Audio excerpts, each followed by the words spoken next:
యేసుక్రీస్తు నామములో మీకు అందరికీ వందనములు. తల్లిదండ్రులు పిల్లల గురించి ప్రార్థించవలసిన బాధ్యత ఎంతైనా ఉన్నది. ఎందుకంటే మా నాన్నగారు మా గురించి ప్రార్థన చేస్తూ ఉండేవారు. మేమందరం నిద్రపోయిన తర్వాత 1 గంట వరకు కూడా 1 గంటన్నర వరకు కూడా ప్రార్థన చేస్తూ ఉండేవారు. మరి అటువంటి బాధ్యత తల్లిదండ్రులకి అవసరమైంటుంది. అదొకటే కాదు, మాకు ఎప్పుడైనా అనారోగ్యం ఉన్నా, ఏదైనా జ్వరం వచ్చినా కూడా ప్రార్థన చేస్తుంటే ప్రార్థనల యొక్క ప్రభావము నా యొక్క గుండెలు తాగడం నేను చూస్తున్నాను. ఆ ప్రభావం చాలా బలంగా ఉంటుంది ప్రార్థనలో. కాబట్టి ప్రతి ఒక్కరు మీరు ప్రార్థించండి, మీ పిల్లల గురించి ప్రార్థించండి. ఖచ్చితంగా మీ పిల్లలు మార్పు పొందుతారు.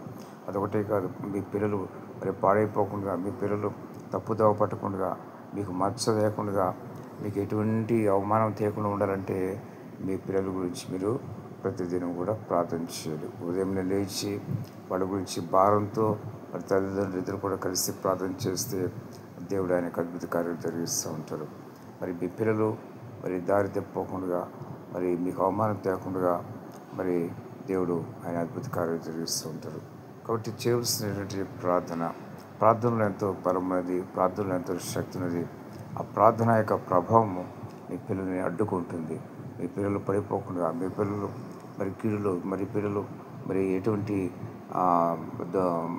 దుష్ట సహవాసం చేయకుండా మరి ఆ ప్రార్థన అడ్డుకుంటుంది. ప్రార్థన బలమైన కంచె అది.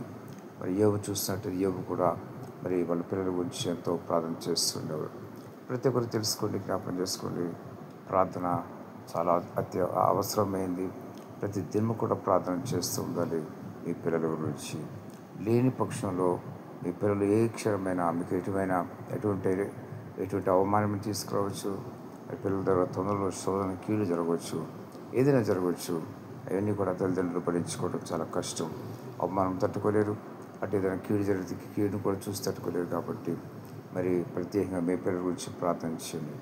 మీ పిల్లలకి ఎటువంటి దుష్ట సహవాసం లేకుండా కూడా ప్రార్థించండి.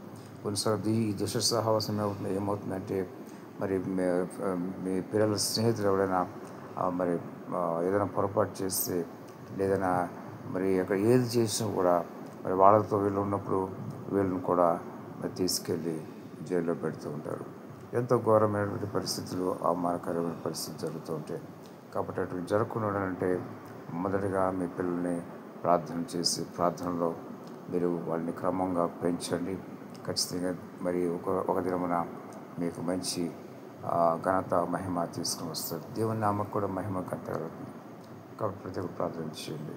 దేవుడి మాటలు దీవించి ఆశీర్వదించును గాక. ఆమేన్.